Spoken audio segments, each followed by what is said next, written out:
Emotions with Robert Meyer Burnett. This is okay. This is the one aspect of the Batman that there's two things that I can honestly say I didn't particularly like. Okay.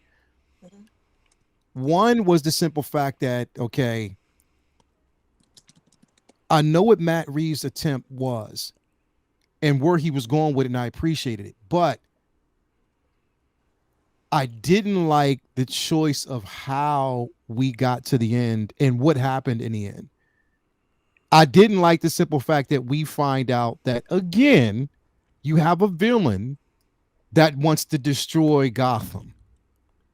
That's the part that I didn't like, is the simple fact that we already got that, number one, like you said, with The Dark Knight Rises. If there was another way that they could have delivered or stuck that landing without arriving to the simple fact that we have another disgruntled individual who hates Gotham so much that he wants to destroy everything and even the people who live there, to cleanse it, so to speak. Like, literally, that's the part of it that took me slightly out of it. And then another part was, and this is spoiler, right? Yeah, it is spoiler. Yeah, you can say whatever you want. I didn't want to see another Joker. Okay. I didn't. But did we see him? But we knew that's where they were going. I know. That's what it's like, yo, do we have to hang on that, like, to the point where that is the one thing about these trilogies that it irks me a bit, because there are more ferocious villains out there now. No, we know that is his marquee nemesis. We know that. But there's so much more to tap into. And I think, like, like you guys always said, you don't want to make the world smaller and shrink it. There's so much more to really ways to go. But I understand based on year one, year two, where they were going. And I had to always keep that in prime. But Rob, did you notice? There were some Easter eggs in here. There were a lot of Easter eggs. Court of Owls. Yep. Court of Owls, bro. There was a good Court of Owls. I ain't saying he should have killed her, but I understand. Yeah. I mean, it's look, I'm sure maybe the studio said, can you give us a tease? I mean, you know what I thought was really interesting? Somebody said this to me. I don't know if it was my friend Taylor. What I find really interesting is that if you think about Joker, Todd Phillips' Joker, and you think about this movie, they kind of are two sides of the same, or two faces coin. I'm not saying they exist in the same universe, but I think they're a really interesting mirror of, maybe the Joker or that we see in Joker, and I'm not saying they should be in the same universe, but they're close. They're adjacent universes. And I look, it was kind of fun. We all need friends. To me, it's like, I was thinking Catwoman, Riddler, Joker, Penguin. It's like you actually have all of the classic from the 1966 Batman movie. Yeah. They're all there. And I kind of like that. And it was, I didn't mind it at the end. I like the message. We all need friends. Yeah. I thought that was good. I get that. I guess for me, it's like, I mean, do we have to, like, I get that people hate Gotham. Hell, I mean, I think that everyone thinks Joker. Yeah, it's the one thing about Batman is people are like, well, Rob, I want to see Clayface. Would Clayface work? Clayface is a fantastical character. This is the least fantastical Batman we've ever seen.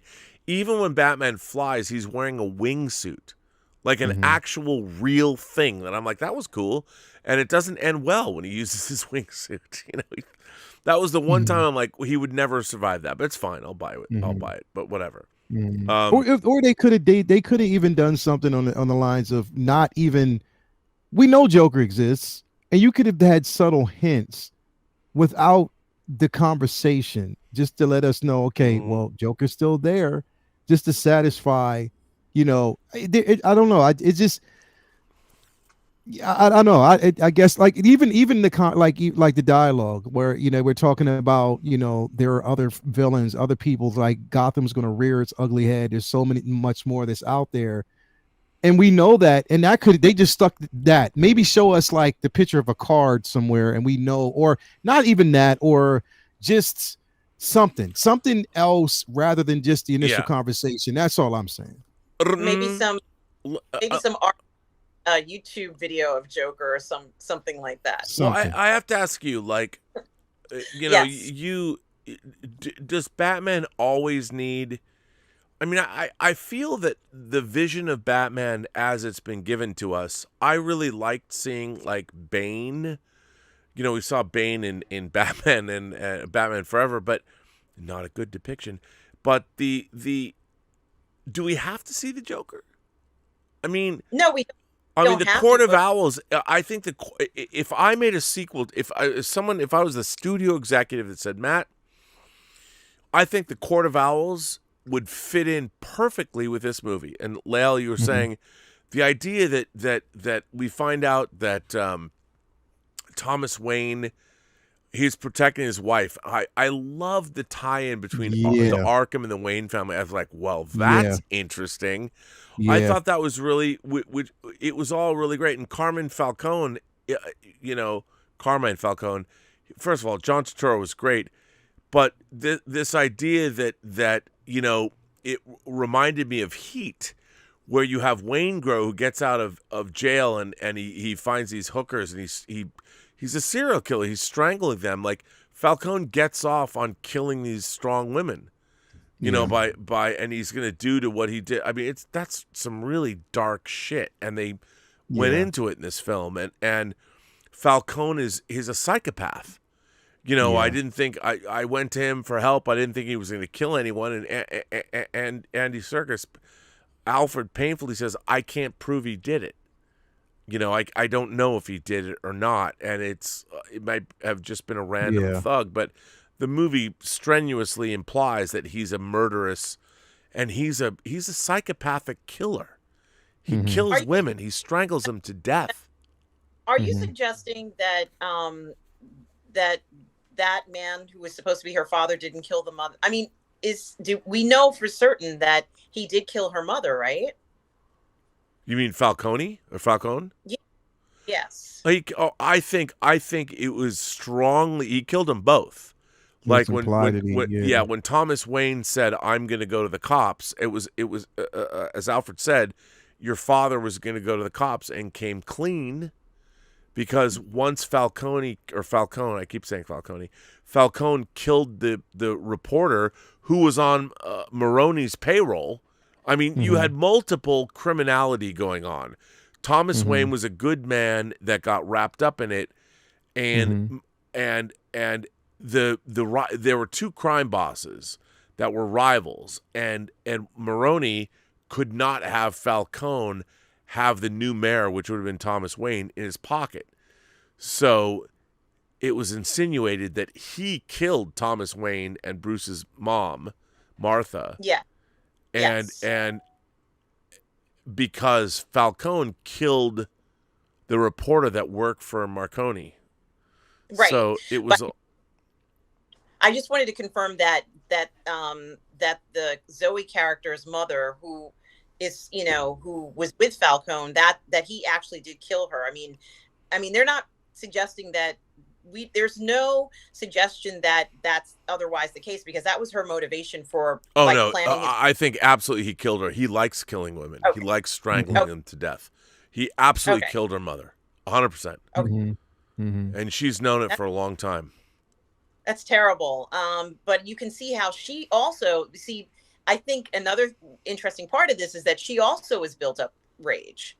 And the two of them they have this similar emotion, whether it's towards the same person or not, they have a similar emotion on these things that have been done wrong to them at the same time. And that also kind of draws them together as characters. Yeah, absolutely. 100%. MCP Scotty sends in a super chat and says, Batman the Animated Series has always been my bar. I settled for the Dark Knight trilogy and I loved Batfleck. It wasn't until the Batman last night that I saw the whole package I always wanted. Wow. I kind of feel the same way. What do you guys think? Mm-hmm. Yes. I feel that way.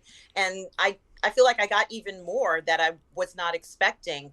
But my mother, ironically, as the film was, let's say taking place, when he went to save everybody, she kind of turned to me and she says, well, what did you think he was going to do? Did you think he was just going to stand there and let a whole bunch of people die?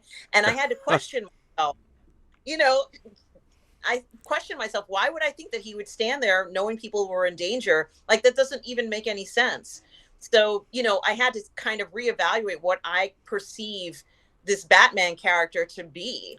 And, he's a person who is going to risk his life to do stuff like this. And I should have assumed that he was going to jump into that thing. I should have assumed that, but I was surprised by it. And I'm still questioning why I was so surprised by that. So yes, it was everything I wanted, and it's making me think about how I perceive the Batman character.